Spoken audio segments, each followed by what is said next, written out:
hei tharau thiang lim zir poimo na keng pathianin siatin na sa maya Mizorama soiri ngai ani lo wangin he ami zia ahi poimo ko maya pathianin ngai poimo dang anei mangin kaselova tharau thiang lim kan ti hian cross thuania cross thu tik takania cross thu kan soi char ti hi sia turania chu tharau thiang lim kan ti hian cross thu tel lo chuan he tharau thiang lim hi anei thei lovani chu wang chuan anei thei lo kan tia mel sia thei lovani chu wang chuan in mel sia na tak kan tlan chho theina turin tharau thiang lim ati lungai ati lom dan te tin ati lim dan te khang chia kha ron tingar ulang kan ho nuwa hian ko sante an lim zelania ko sante an lung min ngai der ve china maro chu kan han hong chia ai na sa zokin chanan lo la an lim chin chu wang chuan in limang ti kha kan ring tlata pathian tharau thiang lim kan zir to na reng an lim zelani le zan ina in khom te kanal pa Isu Krista mingin chibai kan buk le acheu zan in hian khulaya khuan projector panni da af an phun an tia hepok report kadon danin kong puya khuan an nual bok ani ome kong pui ti la hilai ya khuan anom nual bok ani ome pathian in heti zat mai min ruai khom thin hi aro pui katia kangai tua fanga kan phu lo le mai ti hi kangai tua hei sang ni le som pali atangin pathian khongai na wangin zan in thleng thatin mai chol mi alovin ti hian kan han tlang chowa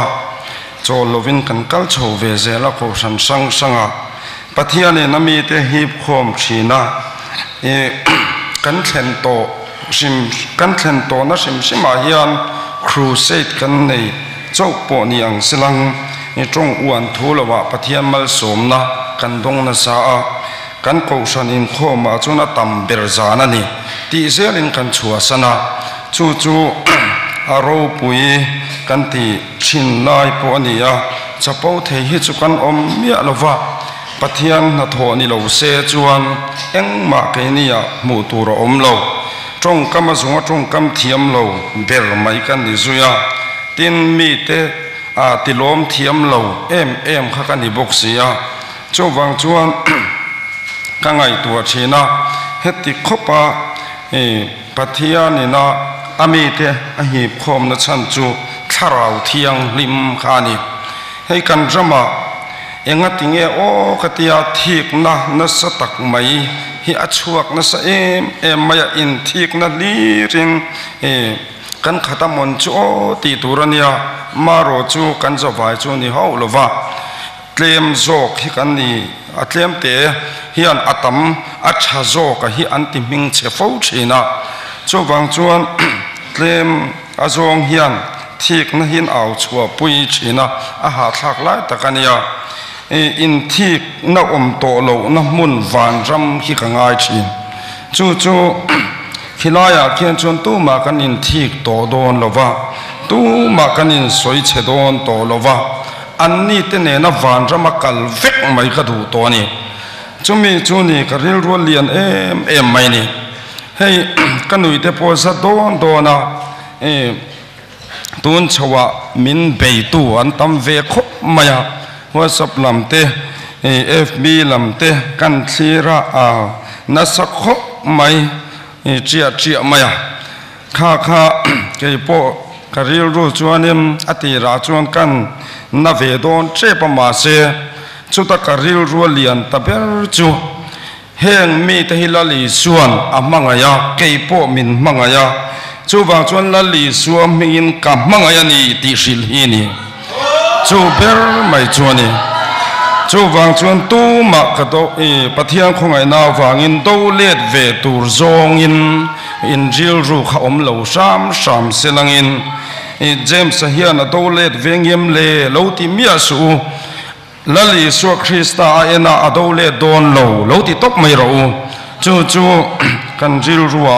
om reng selang kan ram hian tharau thiang lim amamo sia chu wang chuan kan ne na om reng tharau thiang lim o hi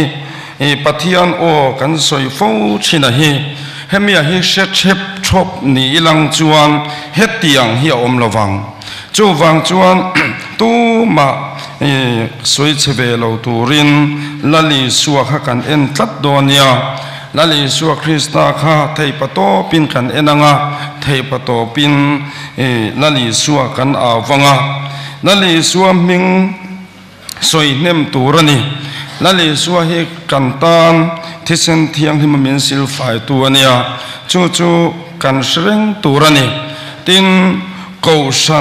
kausan hi lali suwa din pathian din ani wangin heng te po hi kan musit turani mia alovania kausan hi kan chuasanang ti hi ka lau khop maya pathianin kausan chuasan turin ami te hi ati ngai ka ring chi alova atop thlengin omang u eng buai na po eng harsat na po omma selang i chuasan lovang u chu he o kausana khan thei patop kan chua zelanga ti chuanat kan thi thlengin kan kaldon ani hei tharau thiang lim har na te alo thleng chowa tharau thiang lim har na hian amak khopa thil pakhat le kan soyanga thil mak ve te mai chu keima nia ti hian soi ani thina thorina te point ziak renga tharau thiang lim chuan kan sual zia te chungpik zia te a hriat chuatir ati mek lai khan amma sa zo kha kan sual zia kan chungpik zia min hriat chuatir ang chia khan he tharau thiang lim hian kausan ram aron mutir cha chuan atling lo lai aron mutir ma samai thei cheni chu atling lo lai hi min mutir ve fo thina nia chumi atling lo lai ang imu ve le khan chua san tur ti na lamani lova trong chai pui tur le siam thaturin achunga kan lu zelang chu kan ril ruwa kan shreng donia i thei ngil lovang u kausan mi ten hei hi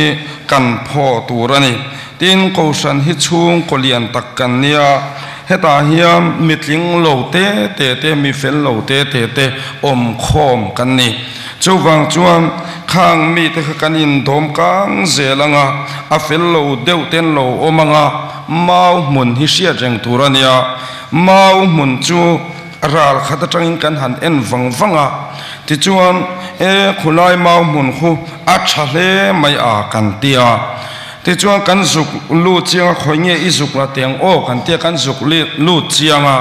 ta chuan amun kan thlen meu chuan a siper te kha lo om ve far mai ne a thaho khana siper kharal khata tang khana hlia tla wangin ral khata tang khan chuan mau mun thapui vek khamo kan tia kan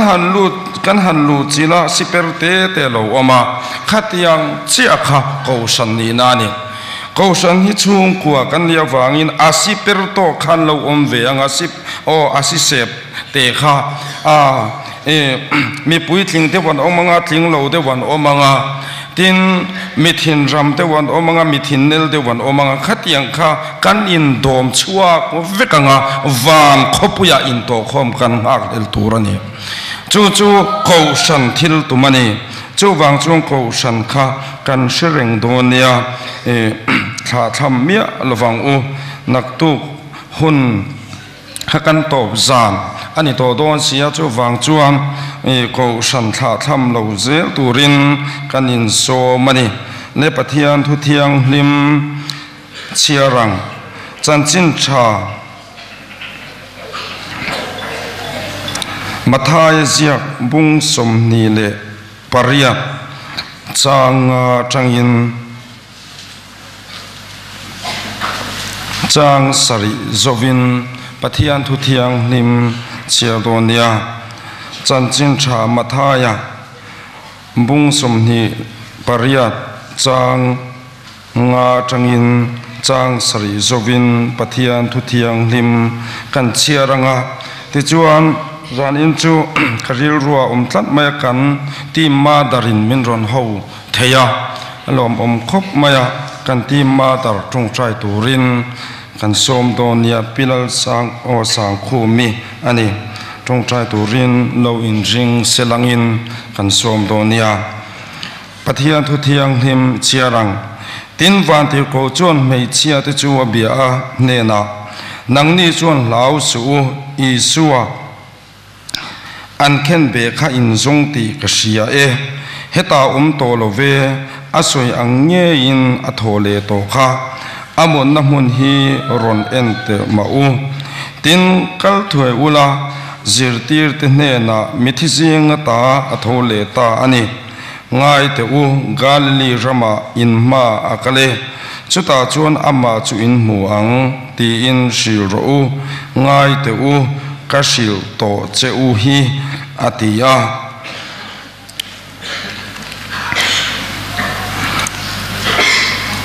chanchin tha luka ziak bung khat chang somthum le pakhat kan chia donia somthum le thum khat luka bung khat chang somthum le pakhat chiarang tin van ti ko chuan an he na mari lausu pathian ngai sak zong ini e ngai ro iraya nga fapa isinga nga aminga chuan isua isaturani kan thupui kha lausu ti ani donani zanin chu lausu ti kha rilruan lian tlat maya le pathian he na chung trai turin kan ti madar pi sangkhumi lo somang Abraham pathian Isaka pathian Jacob pathian kan pathian du tak chibai kan bu ka che hallelujah amen hallelujah lalpa kan pathian du tak iko san hong te thil ro pui tak mai min tho saka lalpa ichia hlo te jinga lo ber mai hallelujah amen mamo to te thian tim te lalpa ikhong ai na puan chwa na ni mang du hero pui kan van ti em zanina hian lalpa kan pathian du tak chibai kan buk top mai cheni hallelujah amen khub zoi to te ba loi tha te lalpa nang ma phak thei to lo te zanina hian min siam thar nang ma phak thei to ra hun tha min pe a I khoi na thar min chan te ra wangin lom tho kan sil cheni lalpa tun lai khovel fin na le thiam na sang taka hian hallelujah amen mi fing tam takte mi chak tam takte le mi tha tam takte ano mek laya fin na le thiam na nei lo chak na nei lo te lalpa in pu na ta nei la man du zela wang po hian hing kan fakalom tho kan sila che hallelujah amen hallelujah tharau thiang lim chi bai kan bu ka che zanina helal pa mi pui tam tak nang ma tharau thiang limin helai huna min hip kho mani zanina helal pa thu soyang che kan na mo che ni kan do che ni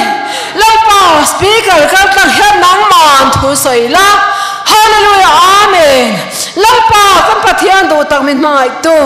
lungai thin mang thin lau thin kan ni chu bang chon sa ni na hian lalpa I chia lo kal thang hian chu kan lau thin na te kan lungai mang an na thin te chu lalpa I thawau tiang ni min sia te rang che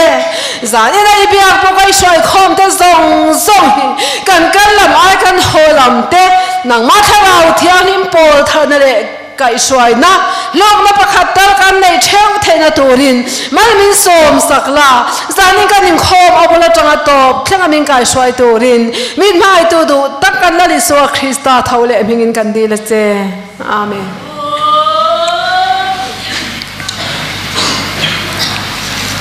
le zanin chu karil ruwa lau su ti kha ani miau maya hei zoram chunga thil chi sang sanga oma ti chuan thil po an puang na sa a keima nge pon pathianina minti tlat awang khan puang lo thei lo khan khoma kan han ti ta a ก็ไงตัวฟังจีไอโตข้ากันอมังตีกันลาวะกันเราจีไอเละชีนตัวนาเฮียกันกูสันช่วยตัวเต้นอันดูเราเอ็มฮีเฮมีฮีอัดชันเอามาอัดชันจูเองวางเอกันที่จวนกูสันชัวสันขบัดเราจีไอบัวอยากกันเราชีนันนี่จีไอสู้ข้างอาคารลาวสู้จู่กันริลรัวจานินาเฮียนเสกันตัวอินเราจีไอยังเองพวกนี้เส้นนี้สินะทุ่มมาอากันในอังคารละลิสวดดินกูสันฮีเฮมีฮิเหล่าตัวนี้เหล่าจู่กันริลรัวเร่งตัวนี้กันถิ่นลุงอาคารอังเหตุทัดตัวนี้จู่ฟังจวนอามาสเปรากูสันข้าหันทีร์ตาอิลาตู้มาเหล่าตัวนี้เอ็งมาเหล่าตัวนี้ทิมทัวนี้ปอรอนเทงเสลาเอ็งอังปนรอนตีเสลังอิลาวลวังอูอารอนเทงโดนตีอินกันอาวารอนเทงโดนมาเสลาวลวังอูการเชียดบวยพ่อไงเราลูจีไอบวยข้างไงเราที่เฮียนกันหักวิ่งมินละบัวยังกันที่ได้ยังจงละมากันโฉได้ไม่โดนนี่ข้าไม่ตูข้าเนี่ยลูจีไอบวยข้าอาหูลุตุกะจู่ฟังจวนเอ็งพวกนี้สิละลาวสู้นี่จานอินาเฮียมกันที่โดนนี่ทิลกงสังไงตัวเฮียมกันรำฮีอินตีชัยจิงอินตีชัยจิงตีละอินตีชัยอังโดนชวกชินค่ะกันเรานี่ฟ้องชินไม่เทียจุงอังจงจวนตีชัยเทโลดานข้ากันจิรตัวมีเป็นมินตีชัยโดนมาเสละมินตีชัยตู้โลมาเสละมินตีชัยกันตีเทนตูรินเฮมีทาราวเทียงนิมีเซียกันจิรตัวนี้ที่จวนขาทาราวเทียงที่มาขากันเบมลงมีอินที่นั้นสวยวักวางินเราสวยเวงดเราตูรันยาให้กันสวยแรงกระริลรัวอันเลียนคลัดวางินกันสวยงาเสียอันเคลนี่เสียนหันเคลาสิฮัลอูอินันอูลัวตินอาร์ขวานินันควงบกะขัดยังขันหันเตียวอุยบวินันบวาสกีรูมังินอันเมงเซนรูมายอินเสียจากขบินที่ขันอันอินงูรันีเฮงฮีเองฟังทิลเทงเงกันตีจวนตูนบรัวกะเห็นเจียงขบไม่รงบอลตูเฮตียกันอินเนกเร่งจวนสกีเสียเฮียเทงเร่งมายังจู่นี่สกีจวนอาศัยตูร์สงครามอาวาอินาวากะพิรวยชินจู่วังจวนอาริลจามโตพจวนข้าอดินมุนันิจินาจุดยังเจ้าจุกันรมาเฮียนตูนาเฮียนเสียอินอารมณ์เชิงโฉตะปบไม่เนี่ยให้ก็สวยฟูชินะจู่ให้มีสกีเสียโลเทนแรงเฮียนลัลปามากันมัวพูตีกันอินเชมียาโลวาปัทยันมาเฮียงกันมัวพูได้ที่กันเชียงตัวนี้โจรมเสียจู่เฮตียังเล็กหินนี่มินตีน่างันนี่จู่เนี่ยกันเชทียมหรือว่ากันเชพักหรือว่าทิลอินทุบินอาเซียอารอนจังบกเสียจู่วางอินเช่นขัดเตจวนอาเจียงเลยขานที่ขานกันโลมุสิเลเซียมายาเฮงทิลอังเตหีไงตัวฟังอิลาเฮตียังทิลโลเทนนัชันฮีเกยมานีฟังเวกันนี่จู่ฟังจวนจานอินาเฮียนกันทุปุยฮีปอยหมกขบไหมเอ็งพวกนี้เสลังละลิสัวคริสตากันที่รังไงละลิสัวคริสตาฮีกันที่เร่งเหล่าจวนกันจามโดนะกันเหล่าโดนเฮ้ที่เฮียนหันสวยโฉเลตาอีลังมาทายเสียกตัวนักกันหันเชียร์ชัวชวาคานขตาคานละลิสัวคริสตาอธิยาอารอนทูเลอาที่จวนโรมสิปยาเวงตูเตหูจงขจุนีโคเชลวินอันเล็ดชับนิเงยตัวนี้วันที่เขาจงจังเฮียนอาเซียเทียตินจะมีบ้ากาจวนเฮลายา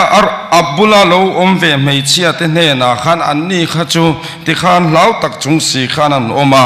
ma se kha van tir ko khanan bia nang ni chuan lau su tia lali suwa chan chin kha asila ti chuan Galilee in ma soyang khana kale ti kha an sil chowa zan ina kan soidu la ya chu helai muna o helaya kan soidu la ya chu lali suwa Krista kan ma akala chu wang chuan ko san te hian lau tur kan ni lo chu wang in mi pui zong zong po hian lau tur kan ni lo kan ram hian eng po to kilang I lau lo wang u I chi ai lo wang u chu wang chuan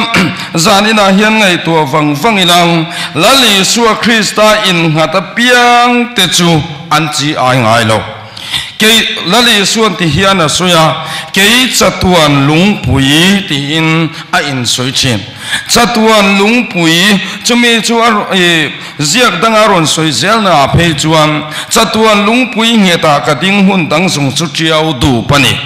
zanina hian unau tu kan zawain chatuan lungpui lali suwa hian ding het mai ilang chuan khata khan eng anga thi puina sa pon minon che ma sela kan thungai lowang chumi chu zan ina ring tu te kal kong turani chu wang chuan eng ti kong ma in eng thil poron thleng ma selang lo zam su lali suwa Krista hi chatuan lungpui ani ti kan chian angai zoram Christian tena kan sia lo chu he le ram hi kan khwal zin na ramani ti kan selo luang he tlat kan tume moti mai tu hian kan kho satlatani enga tinge kan thil nei ro lu te kan ui ema enga tinge thil kong sang sang kan sil fen te kan ui ema pat lali suwa Krista aya sumle pa kan than zo hemi he le khove la hi chu kan khwal sin na ram mayali lali suan karam chu ni se chuan ka chui suai te nan beyang ati mayalo he khove la hian mi in min lo musit thin ma sela mi te min lo nui zat thin ma sela eng ang point min thik ma sela ka chui suai ten lali suwa khan karam chu ni se ka chui suai te nan beyang chu lali suwa chana ni chu wang chuan he khovel hi ring tu Christian te hian kan ram ani lo ti kan chian angai kan ram ani lo wa kan om na kum hlun tur ani lo wa kan nom sakhuk vu na tur ani lo wa van khopui khini kan nom na tur chu ni khita chia khian ani pathian mi te chu kan lim don ni he le lim phet kan tum hian alom thil zong zonga min ti doi vek chu hele ya thamuan kan tuma thamuan na kan zong ati khan kan zonga in soiven kan chaka mi ten do ta suatin renga min hek lai po khan ke ni chu thamuang takai om tur kan ni pathian in tin ye ti zokhi kan chian angai tlatalo chu wang chuan zan ina hian lau su ti hiwan poimo te lulem nang le ke hian enge kan pai ve chu ni poimo em zan in hian enge kan pai ve enga tinge kan ram hi heti hian heti hian pathian thu tam takan soitoa ti chuan mi thapui puin rong bol na thadeu te wan ron nei chu zela lalpa mi man te chir the ron an ni zel mai le heng zong te hi ngai tua chiang ang u Christian a chuan eng dang mani lo thik na wang mai ani chu wang chuan heng thei sim awahun to te lul em ho zo ram tan hian tleivar chunge ni chung cha yang u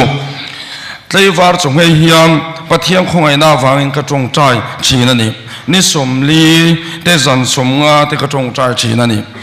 hei ka ngai tua zoram chunga I au don ani min ti khan kan ngai tu awang ka thil ton tu lalpan min sia tir sarmon reng kha mit kan jin na local to da zat vuak na tur ang chi deuh li kha ani chhota vek boxia chu ne thi kha ka tum ngar na chan ni ti chuan kan thlir thina ka thlir ra ka ngai tua chin ka ngai tua na ringot atang pon kapum hian a top chin ani khomi chinga venga khwan voi kha chu ka u te ina ka om lai khon tu na chun upani to a ta chuan ani te ina khan an mani ina khan ka om ve tina ko ka zuk mi khwa ka zuk thlengania te khan kan han om chowa ka ngai tua wanga zoram chunga ka au tur kha ka se le ta thut mai ni enge mo chang hian chung ka hlim ve via wa achang chuan lunga in ka rum chin chumi ni po chuan a ka rum ni leng chak hi ne ka mela hlim lova achan chumi pui tam tur zia te kan ngai tua midang in pathian tuan han swe tv ate kan ena ti chuan mi puyan chumur sia khang ang chi kha kema kha ka chan vo turanga kan ngai tua wang khan ka pum hinalok mia lo hi anna ringot chin mai ni ha in tho ha te ka vei angin ka om chin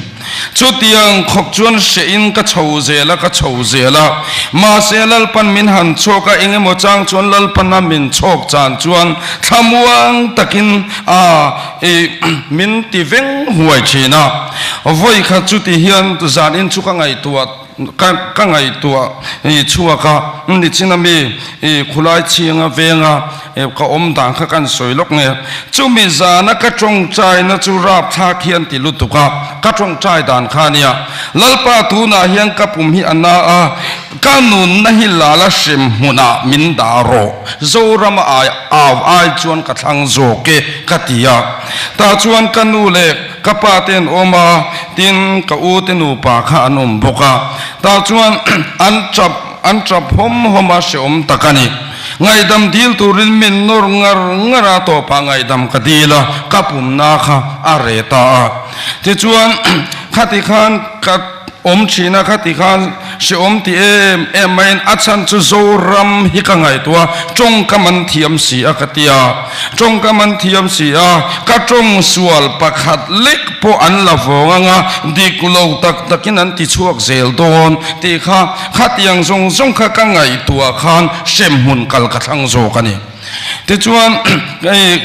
kathi bok silo ka kal chho zela kron pen chho zela heti hiam pathian in voi khat chu min ron mu tir ta ente zorama hian hetiang hi I chunga la thleng don chim o hemi chum pui cha tak mai hian min ron toma athim mup mayani te chuan hemi hi nangma nuna hian a thleng don atia zan in chu ka ngai tua chuak ta tlat maya thim cha tak mai khan khami khan min ron tua mupama se a rei mialo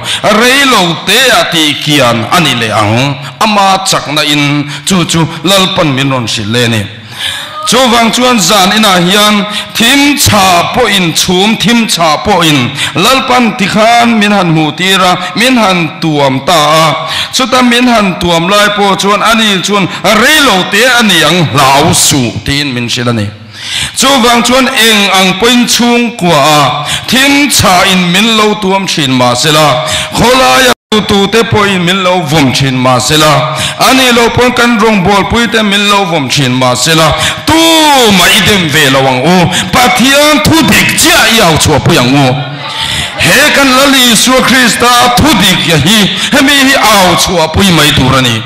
chuwang chuan lali suwa kan vuananga van khopui kan pananga kan kal khonga chuan chum po lo zin turani chuma lo zinga ruwa po lo suranga thipui po lo thoanga len thuk chang min de ma sina thowila itlan zelang u chuminun chuzanina hiang ineyang u zoram hian lau kan nei turani lo christian ram alo male kan ni le chuwang chuan eng angana sa point mi in min lo be thin ma sela lali suanun kong hi kan en tlat anga yalo lali suwa krista khan cross kha apan nakal konga khan khata khan setana ron them na reng khatu ma adi ngai lo tin ama zui tu reng kha ho reng kha chang fik fokin ani ashil zelni tlangwal pak omi pakhat po khan zui ve ron tuma ti chuan mi akai thowa mi thi te kai tho dam lo tam takin ti dam ti resia lali suwa krista kha ro pui em maya ake bula seilen khachu thil chak om ber te zinga o thil chak om ber ani ti chuan midang pon ron zui ve khan tum ngota isu ka ron zui ve ang che ka zui ve ang che ta chuan lali suan si hal ten kuan de ya chung leng sawa ten bu an de ya mishing fapa hian lunga namun an ei lo lunga namun nei lo khai kan tur kha lali suani tlat mayani chowang chuan una te u si hal ten khuwa an nei ya chung leng sawa ten bu an nei tlat om namun an nei nima sina kan zui lali su krista hian che namun het anei lo he khoveli ami khwal na ramani chowang chuan tu huna hian he khoveli ring tu ten kan chiang tu rani enga tinge lim natur kan zona enga tinge lom natur kan zona thamua natur ro pui natur kan zon ni zanina hiangai to wang kan chatuan in zok chumo van khopui khilo male chowang in khi van khopuya khian kal turin nang le ke himin du tatani chowang chuan he khovela thil zong te hi luchum ban chun lo lau mi alo krista nung zui tu kan mi thiang lim te kal kong kha kan zui don chowang chuan tu nuna hian I lau lawang u I zam lawang u kan in tiani avan poimo em zanina hian eng ang po in minron bei chin ma sila Christian drama in bei na hiat hengang ti ngai na ka singai lo hei ti hian kan tianga mun tanga Christian lo na muna te chuan khanga te khan chuan a kan han in bei ve fova in bei na thleng chi Christian lo ho te ne lali so Christa mingin challenge kan han in siam chawa ti khan kan in ti chin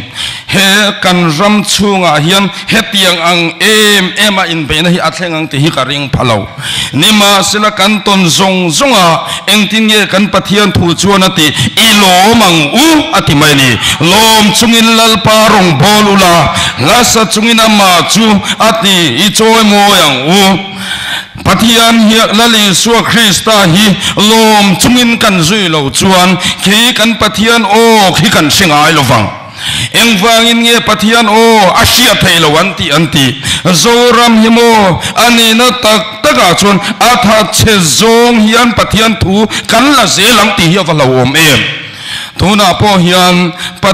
kan pathian o hi asia thailo tiaron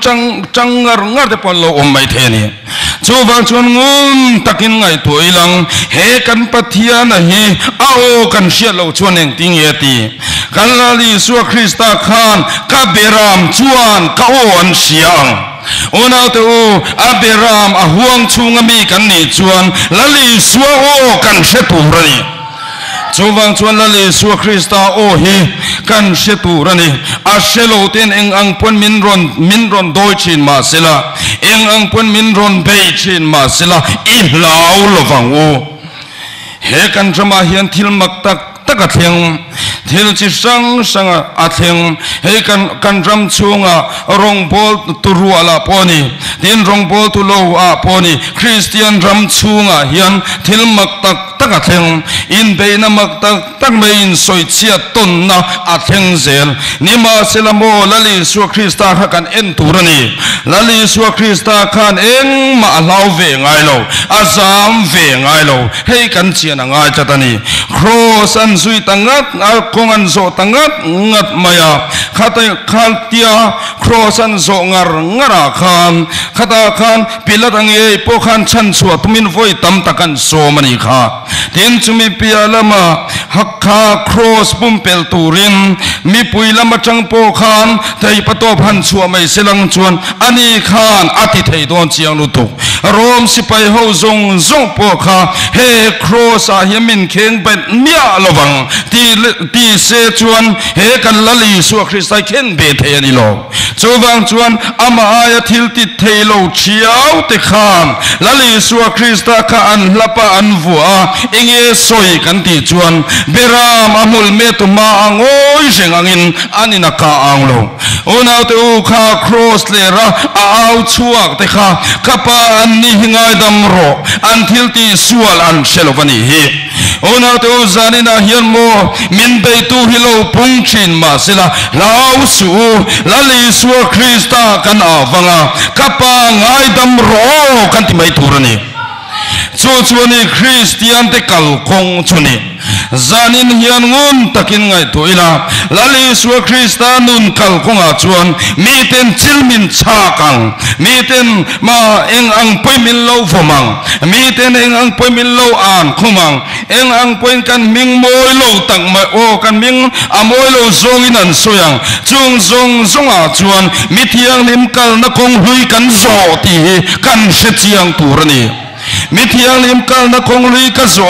kan malal pana shuai kan tian ni lomi lali su Christian kan ma shuai tat te chuan enge kan lovang ni I lau lovang u I zam lovang u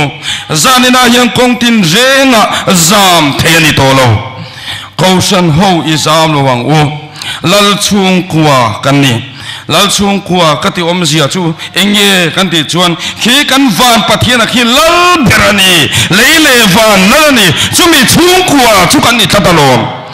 Krista ti sen thiang ni masil fai kan ni a chung kwa ani chuan min siam to ani chowang chuan u nau te u heti hian kan tlan ze langa to tenge mi thiang lim kal ho te kha ani ho khan zam ngai lo sakol ma po an zam ngai lo wa an khur ngai lo wa an ma mailing po che khol sila an ma mei al lua po omreng ma sila la bo kan van pathian a phatsan ai chuan mei puya pai an lo thang ta hial zo kani chowang chuan eng po ni silang eng po to kilang I lau lovang u I zam lovang u I tlan tlang chak mayang u chu ni ring tu te na kan ti tur chuni zanin yan mi huai sen kalmasa mi thiang lim kalmasa puan var sin ho reng kamo an ni ho kha chuan zam ngai lo ban chum lu chum huamin Krista tan ke an pe na sin chowang chuan ke mania soi chiat na te musit na te elrel na te lo then chat vele khan kan tir tu chu lalpa I ming thiang lim chu fakinom ro se iti dai mayang u suda chuan lalpan eng poni sela na athok mai dorani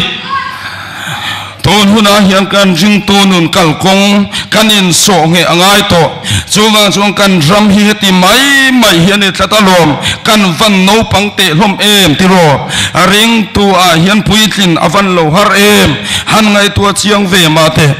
ring tunun puitling nun a hian chuan mo hetiang hi chu ra be nun aloni to a an lo ra be dai to jin chuwang chuan tun huna hian lali suanun kalkong bok hilo enro ani hian anun ama hian lau su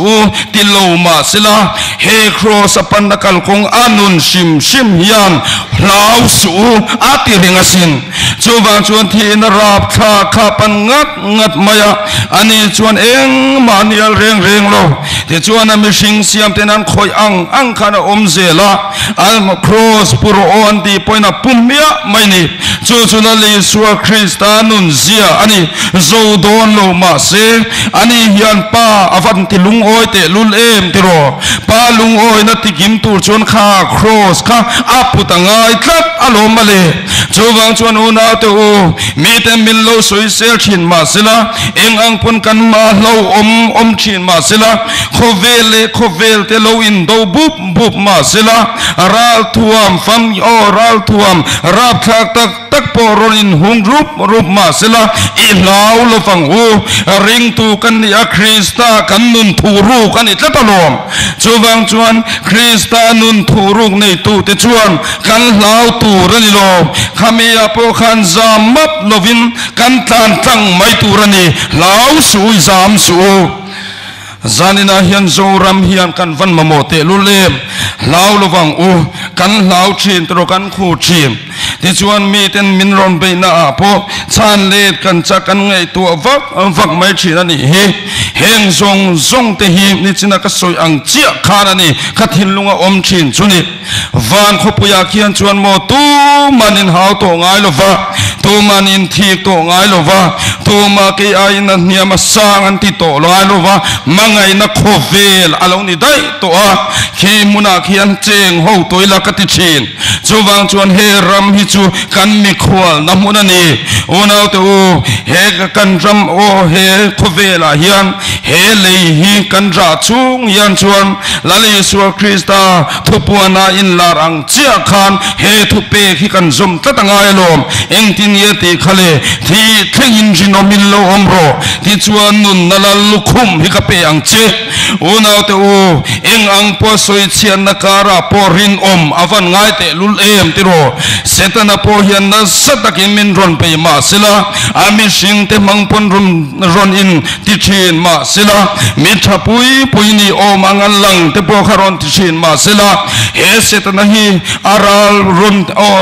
ron ti lian chin ma sila ama kharon kalvung chin ma sila ti thengin jinomin lo omro ti chuan nun nala lukhum chukape ang che nun nala lukhum chang turin he setana min ron pe na po khan huai sem takatan tang kan ti turani chuwang chun i tlan tang zelang u Abraham te Isaac te Jacob te kha khang te kha lali lo van pathian na suai na andoi sep ngai lo Eliza te khan doi sep ngai reng lo onau te u kha Eliza te kha avan ro pui te lulem bal ma ching ai lo kha o khami Eliza ro pui tak mai te po kha lalpan avan mang em ahuai sen na khalalpan malaso mani khamale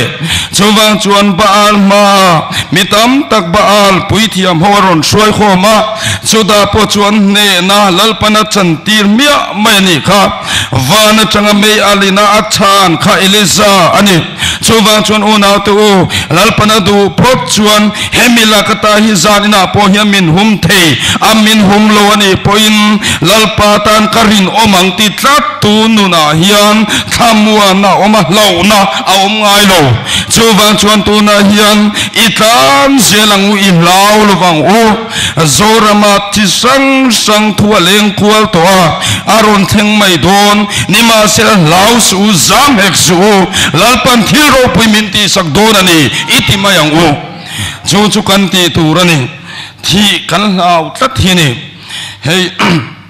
ti hian ka ngai tu chin thi kan lau tat hian kan jil ru ati buai dam kan thale lutuk hian kan thin lung ati buai hei hian kan jil ru min ne lutuka chuan kan pathian po min au chak tir theilo mani in khongai na kan nga lutuk zoram mi pui hian mani in khongai na in kan khat riungot maya lali suwa Krista ro pui don ani phot chuan tia tuar ngam tlang ngam huai sen ngam kan om mi alo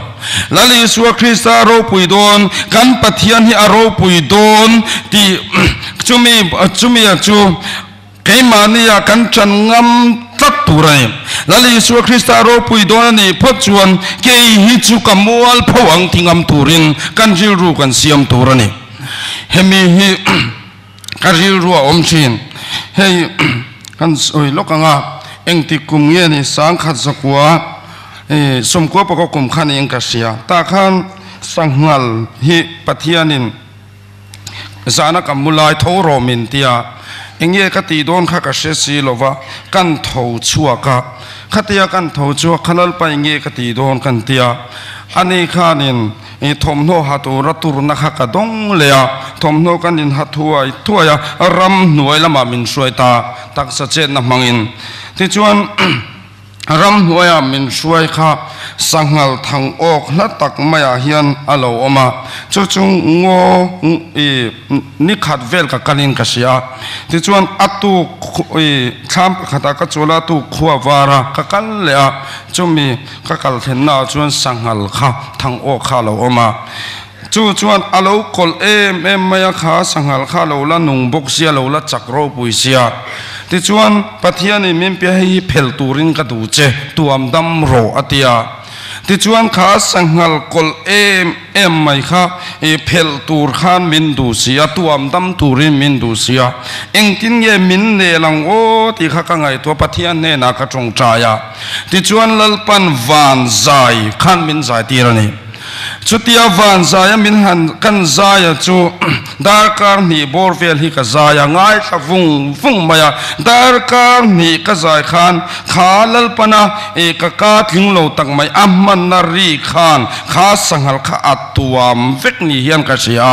a che thei mi alova min hoto mi alo ti chuan ka va phel sok soka anat na laya te ti khan leite kan bela lalpan bel turin min tia kan bela ti khan ka chuata lim takina chuak ta ni chumi chu kan soi du na la chu har sat na hi ring tu nu na kan to kang tin kan mangai em te po kha lali suwa krista awangin kan mip o lali suwa krista awangin kan va mangayang kan va mangaya te khan millo ti mual pho phet an tum turani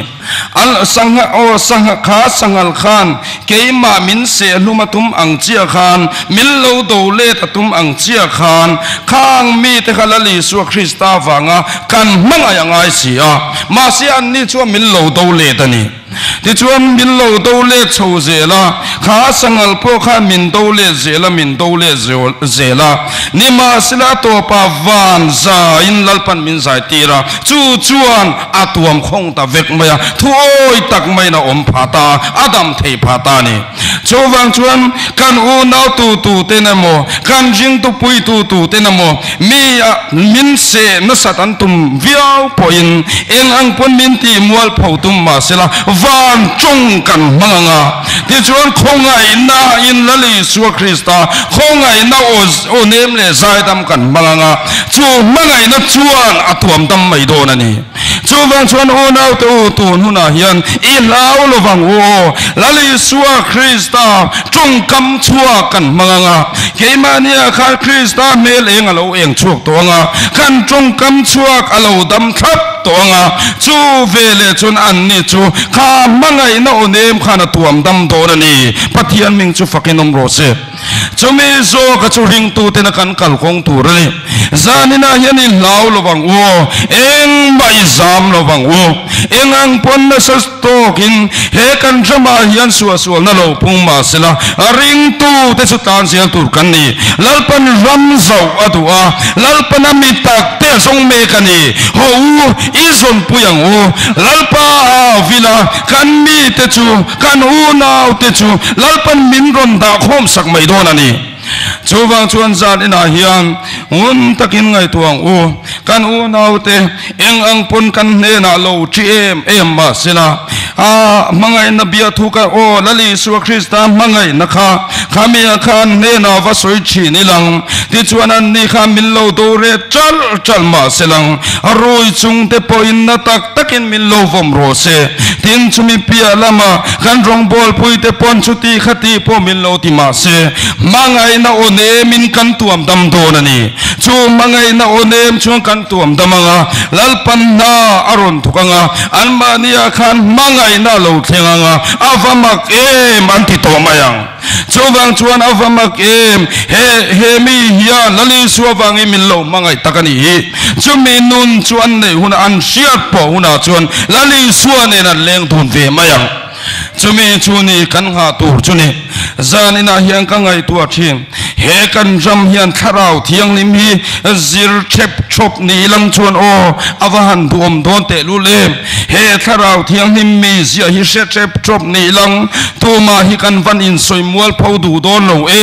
tu ma hi kan van in be don lo te lu le ka ti chin chu ni zan ina karil rual khat lat chuni chu wang chuan u nau tu mai be ve lo wang u lali su Krista khan amel ma te kha be ngat ni se chuan mo kha cross a khan khen be ni lo ta silang van kho pui khia in hong mia lo wang lali su Krista kha cross le ra khen be om khan khata chia mai khan khai ka na om khan missing fa pa sual na nei lo mi thiang lim chu mi thiang lim ser san chu khai ka na om chia khan van kho pui kong in kal tat to kha thi sen thiang limin min lo han sak ta ruwa mai lo ni pathian ming chu fakin om ro se chu wang chuan zan ina hiam mo thi sen thiang lim sil fai na chang to te chuan tu mai soi che ve lo wang u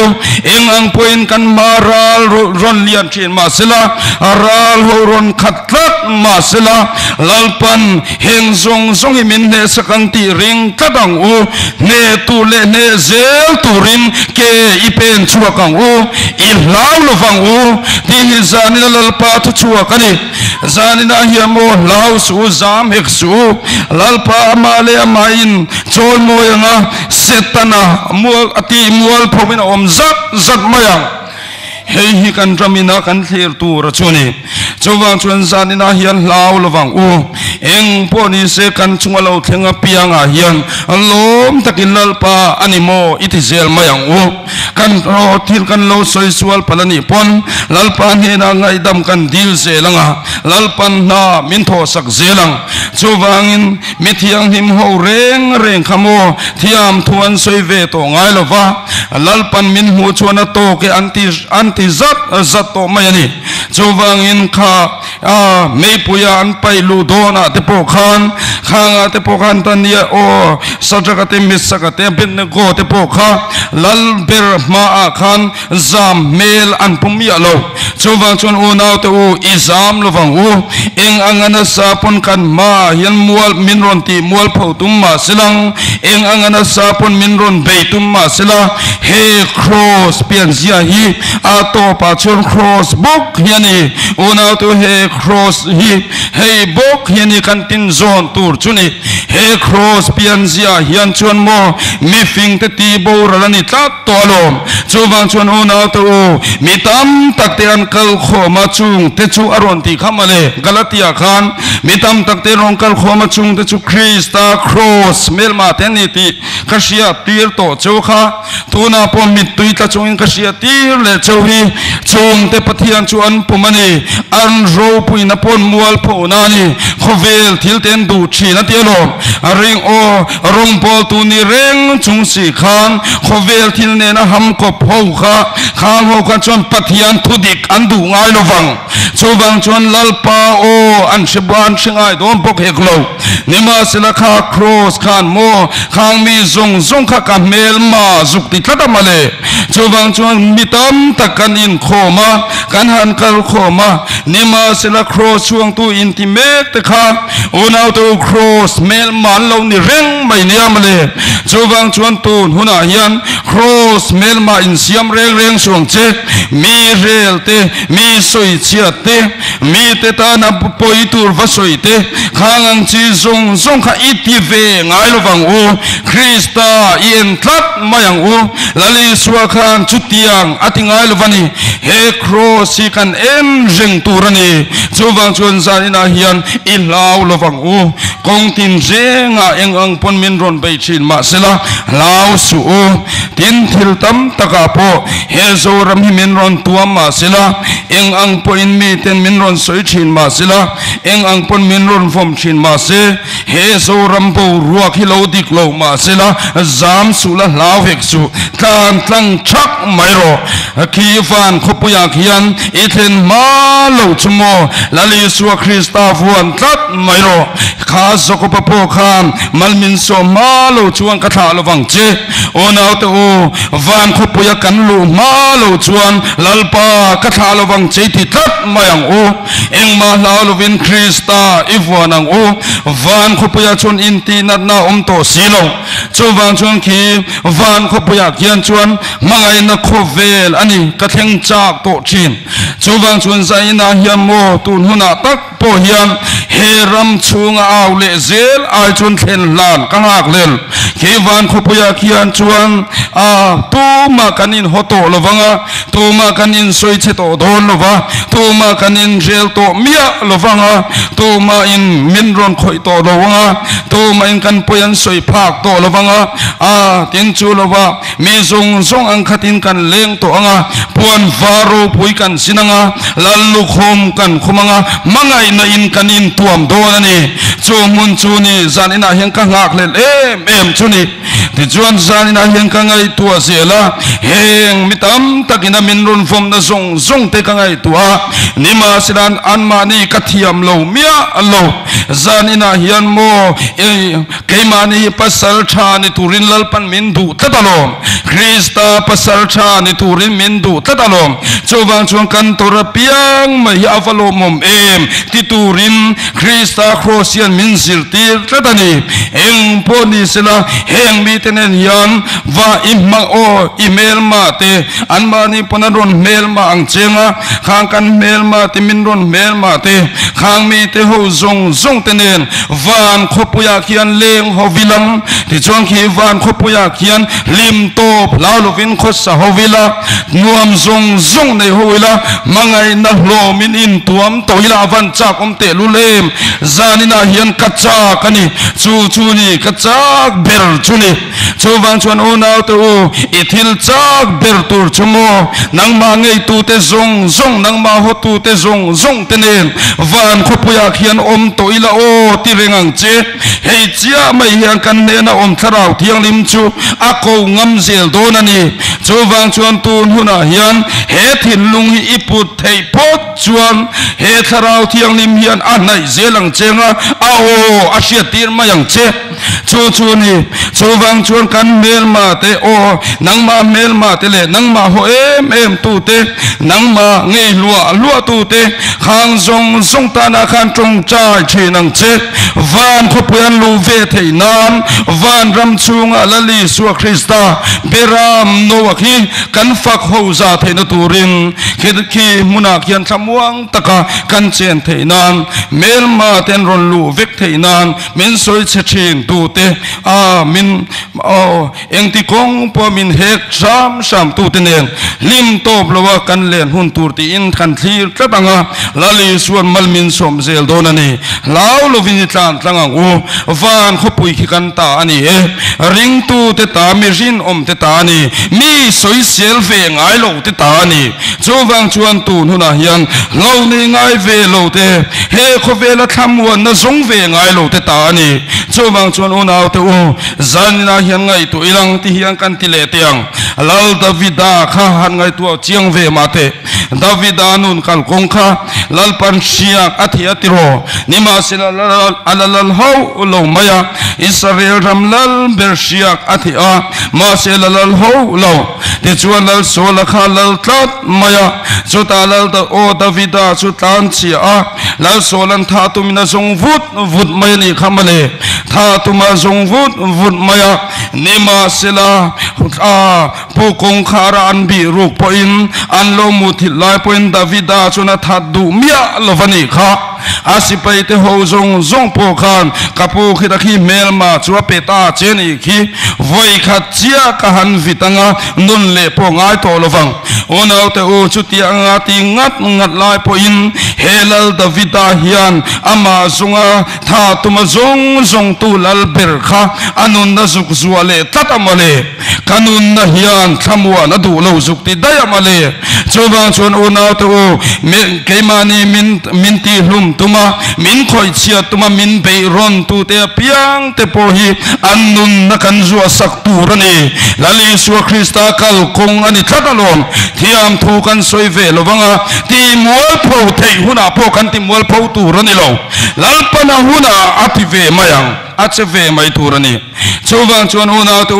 krista mi huai sen ni turin cross kal kong hiron zong che krista mi huai sen tan tangam turin heti hian to berna tile tiang Mari khalali suwa Krista sing tu kami ngai pokhan ngai tu chiang ve mate vantir ko walo kalatiro kha vantir ko khan Mari lausu voini ahian lal pami ani ziaron soilal pami lom zong takani ziaron soini kha chuwang chuan unaw te u mithiang lim ril ruthiang lim puwa piang ten o kha Mari pon lali suwa Krista apaya tharau thiang lim chuan aron pai tir tani khamale chuwang chuan e nangma thinlung po kha thiang lim phot chuan zanina ine na om tharau thiang lim na lua zel don cheni chuwang chuan ine na om reng tharau thiang lim khan aluang chengalal pa o ise chi nanga midang te tana mal som na ilwan chua tir ve thungang hei hi Krista kal kong ani thiang lim piang telal pan apol thin mi thiang lim piang telal pan achoi chuak chin pathian ming chu fakinom ro se chuwang chuan zanina hian in ti thiang limang o